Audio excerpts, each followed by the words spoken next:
നന്മയും തിന്മയും ചെയ്യാനുള്ള സ്വാതന്ത്ര്യം അല്ലാഹു തആല കൊടുത്തിട്ടുണ്ട്. ഒരു മനുഷ്യന് അല്ലാഹു തആല ഇതേ സംവിധാനത്തോട് തന്നെയാണ് സൃഷ്ടിച്ചിരിക്കുന്നത്. അപ്പം അങ്ങനെ ഇതെല്ലാം അറിഞ്ഞുകൊണ്ട് തന്നെ സൃഷ്ടിച്ച അല്ലാഹു തആല എന്തുകൊണ്ടാണ് പിന്നെ ആ മനുഷ്യനെ ഇങ്ങനെ ആക്കുന്നത്? ഇപ്പോൾ കുറേ പേരെ നല്ലവരാക്കുന്നു, കുറേ പേരെ ഈ പറഞ്ഞ രീതി കള്ളുകൂടിയനും മറ്റുള്ള രീതിയിലേക്ക് മാറ്റുന്നു. ഈ ആക്കണത് അള്ളാഹു ആണെന്ന് പറയുന്നിടത്താണ് അതിന്റെ പ്രശ്നം. ആക്കണത് അള്ളാഹു അല്ല, ഈ ആവണവും തന്നെയാണ്. എന്നുവെച്ചാൽ ഞാൻ ഉദാഹരണം പറഞ്ഞാൽ എങ്ങനെയാണ്, ഞാനിങ്ങനെ കാർ ഓടിച്ചു വരികയാണ്. ആ കാറ് വലതുവശത്തേക്കും ഇടതുവശത്തേക്കും തിരിക്കാൻ പറ്റും എന്ന് സങ്കല്പിച്ചോളൂ. സാധാരണ അങ്ങനെയല്ല കാറൊക്കെ ഉണ്ടാവുക അല്ലേ? എന്നിട്ട് വലതുവശത്ത് നല്ല സൂപ്പറായ റോഡുണ്ട്, ഇടതുവശത്ത് ആകെ ഗട്ടറൈസ്ഡ് കുണ്ടും കുഴിയൊക്കെ ഉള്ള റോഡുണ്ട്. അത് പോയി വീണത് അഗാധമായൊരു കുഴിയിലേക്കാണ്. അതിലാകെ മുള്ളും കമ്പിയൊക്കെ വിതറിയിട്ടുണ്ട്. അവിടെ എത്തി ഇപ്പൊ നമ്മളിങ്ങനെ ടീ പോലാവുകയാണ് കേട്ടോ. Road T പോലാവുകയാണ്.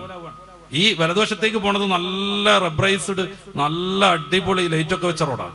ഇടതുവശത്തേക്ക് പോണത് പറ്റേ മോശം പിടിച്ച റോഡാണ്. അവിടെ എത്തിയിട്ട് ഡ്രൈവറാകുന്ന ചങ്ങാതി ഇടതുവശത്തേക്ക് വണ്ടി വിട്ടു, ടയർ പഞ്ചറായി വീണു, കുഴിയിലൊക്കെ വീണു. ഈ കാർ നിർമ്മിച്ച ചങ്ങാതിമാരെ ഇടതുവശത്തേക്ക് തിരിക്കുമ്പോൾ അത് തിരിയണ സംവിധാനം ഉണ്ടാക്കിയിട്ടാണ് ഞാൻ അങ്ങനെ കൊണ്ടുപോയത് എന്ന് അവൻ ആക്ഷേപിച്ച് അങ്ങനെ ഉണ്ടാവും. അവ അങ്ങനെ വിചാരിക്കുകയാണ്, എൻ്റെ കാർ എങ്ങനെ തിരിച്ചാലും വലതുവശത്തേക്ക് പോയിരുന്നു എങ്കിൽ ഞാൻ എന്തായാലും ഇടതുവശത്ത് കൊണ്ടു കയറൂലായിരുന്നല്ലോ, എൻ്റെ കാർ കേടുവരൂലായിരുന്നല്ലോ, വീഴൂലായിരുന്നല്ലോ എന്നൊക്കെ ഒരാൾ വിചാരിച്ചു എന്ന് കരുതിക്കോളൂ. എന്നിട്ട് കാർ കമ്പനിയെ കുറ്റപ്പെടുത്തിയാൽ അങ്ങനെ ഉണ്ടാവും. സത്യത്തിൽ ഇടതുവശത്തേക്കും വലതുവശത്തേക്കും തിരിക്കാൻ പറ്റും വിധത്തിലാണ് കാർ സംവിധാനിച്ചിട്ടുള്ളത്. വേറെ കുറെ ആളുകൾക്ക് മനോഹരമായി വലതുവശത്ത് കൂടി ഓടിച്ചു പോകുന്നുണ്ട്, അവർക്കൊന്നും പറ്റണില്ല. ഇവൻ അവിടെ വെച്ച് കുരുത്തക്കേട് കാണിക്കുകയാണ്, ഇങ്ങോട്ട് ഇടതുവശത്തേക്ക് വണ്ടി ഓടിക്കുകയാണ്. വലതുവശത്തേക്ക് തിരിക്കാൻ പറ്റുമ്പോൾ തന്നെ, വലതുവശത്തേക്ക് തിരിക്കാൻ പറ്റുമ്പോൾ തന്നെ. അപ്പൊ മനുഷ്യൻ അള്ളാഹു സൃഷ്ടിച്ചിട്ടുള്ളത് നന്മയും തിന്മയും തെരഞ്ഞെടുക്കാൻ പറ്റുന്ന രീതിയിലാണ്. നന്മ തെരഞ്ഞെടുക്കാൻ വേണേൽ തിന്മ തെരഞ്ഞെടുക്കാൻ വേണേൽ ഇന്നതേ തെരഞ്ഞെടുക്കാവൂ എന്ന് റബ്ബ് ആരെയും നിർബന്ധിക്കൂല. എല്ലാത്തിന്റെയും ഗുണം പറഞ്ഞു കൊടുക്കും, ദോഷവും പറഞ്ഞു കൊടുക്കും. ഇതിലൂടെ പോയാൽ ഗുണത്തിലെത്തുന്നും പറയും, ഇതിലൂടെ പോയാൽ തിന്മയിലെത്തുന്നും പറയും. ഏതിലേക്ക് പോകണം എന്നത് തിരഞ്ഞെടുക്കാനുള്ള ഫ്രീവിൽ, ഇച്ഛാ സ്വാതന്ത്ര്യം, ഇഖ്തിയാർ അള്ളാഹു മനുഷ്യന് നൽകിയിരിക്കുന്നു. അപ്പൊ ഒരു മനുഷ്യൻ ഇടതുവശത്തേക്ക് പോകണം, കുണ്ടിൽ വീഴണം, കാറ് കേടണം, പരിക്ക് പറ്റണം എന്ന് തീരുമാനിച്ച് അങ്ങോട്ട് തിരിച്ചാൽ അതിന്റെ എല്ലാ ശിക്ഷയും അവൻ അനുഭവിക്കേണ്ടി വരും.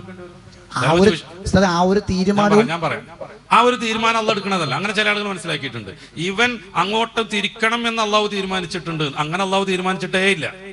പിന്നെ ഒരു വിഷയമുള്ളത് എന്താണെന്നറിയോ, ഈ ചങ്ങാതി അങ്ങോട്ടേ തിരിക്കുള്ളൂ എന്ന് ഭാവി ഭൂതം വർത്തമാനം അങ്ങനത്തെ വ്യത്യാസമൊന്നും ഇല്ലാത്ത റബ്ബിന് മുൻകൂട്ടി അറിയാം എന്നത് റബ്ബിനെ കുറ്റപ്പെടുത്താൻ പറ്റുന്ന ഒരു സംഗതിയല്ല.